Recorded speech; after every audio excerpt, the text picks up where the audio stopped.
So, and then we also briefly talked about grid level versus meter level forecast. Can you tell us a little bit about those and how your approach works with them? Sure. So at Ampron, we forecast everything ranging from an individual meter. My house, for example, is Right. forecasted by Ampron. I'm a Yeah. customer of one of our customers. So I can go Mhm. look at my house's forecast. We do that, and then we scale all the way up to entire operating grids. So the Australian electricity market operator, AMO, is one Mhm. of our customers. We do full grid scale forecasts as well for all of the North American regional transmission operators and independent system operators. The real nuance between those is going to be the how we deal with weather. When we have an individual meter, we can geolocate those weather points to be within 2 kilometers of the location. So, for example, I live outside of Houston, Texas.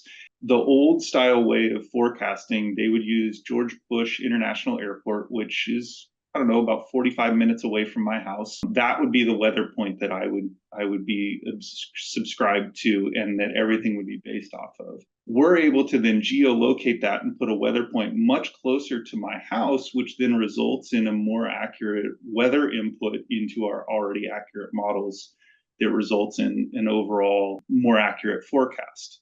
Now, the challenge then becomes for grid scale, we don't have the location of every single meter on the grid, right? It's private information. They're not going to give us that information no matter how nicely we ask. So instead, we have to take a little bit of a unique approach. We use satellite imagery data to look at population density, and then we layer in our weather points that we choose for those, and then weight those weather points to attribute for population density as well as load responsiveness to weather change. We do all that through a Yeah. significant amount of back testing, quantifiable analysis, to then result in these weather systems that we're able to apply to our models. So it's really the difference between looking at an individual meter where there can be a fair amount of noise in that meter. For example, if I have guests in town, my electricity consumption is going to be very, very Mhm. different than that week that I didn't have a guest in town.